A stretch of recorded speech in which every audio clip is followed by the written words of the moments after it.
been a while since I did one of these. The trajectory of this project is kind of all over the place, if I'm being honest. I think started off really strong, and then I was talking with one of my mentors. I had sent them the full outline that I had made up for the story, and they brought it to my attention that there's only really the main storyline or the A storyline, and that I should also be working to develop like the secondary storylines, so the B and C storylines, which of course is very valid. And I think I have a general idea of what I want those to be. And then my other mentor said that I should really spend a lot of time developing my characters, especially my side characters.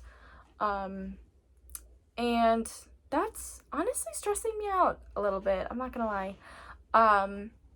Obviously, it's very important to have well-developed and multifaceted characters, especially side characters, because you don't want those to be flat.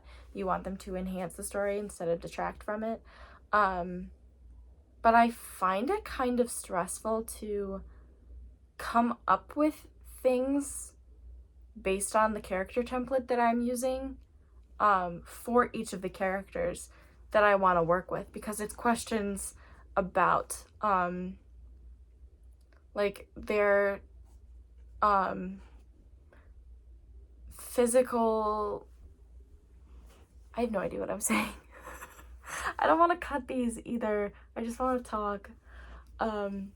Just really weird questions. Like, do they have any scars? How did they get them? Do they have any skeletons in the closet? Do they have any affiliations? I have no idea what that means, so I haven't been answering it.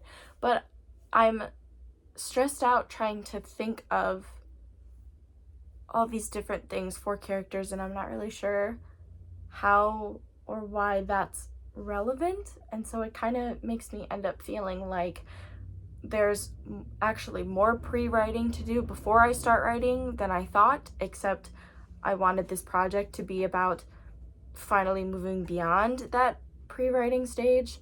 And then also, you know, I've noticed that I haven't really been motivated to write, and I know that part of taking on something like trying to write a book means that I'm going to have to continue writing even when I don't have the motivation. Still working on that front.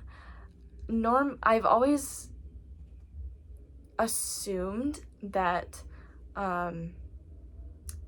whenever I hit a wall like I'm doing right now, it's because I can't, it's because I am struggling to figure out how I want things to sound, or I want things to be perfect from the get-go, and I don't even think that that's happening right now. I think it's just I genuinely do not know which directions to take certain lines or certain scenes, and so unless I get a really big spark or burst of inspiration again, then I'm just kind of stuck staring at empty pages. Or I write something just to have it down on the page, but I hate it, and then I can't really move past it. So we're in a weird phase right now. I am working this week with the scripting exercise. So that is just focusing on dialogue and trying to write specific scenes as if I was writing them for a movie script. And then I go back in later and rewrite it and add in, details like the setting and internal monologues and stuff like that. I forgot how good of a tip that is, honestly. Just in what I've been doing tonight, I wrote maybe a page and a half of scripting and then immediately jumped to turning it into prose, and I'm at almost 3 pages. So I definitely want to be using this technique more often. It also hasn't really hit me that we're almost halfway done, with the semester. I am absolutely, you know, proud of what I have done so far. It's more than I thought I was going to. And so I just hope that I can, you know, keep up this momentum that I am starting to build tonight. So that was a lot. But yeah, that's where I'm at right now.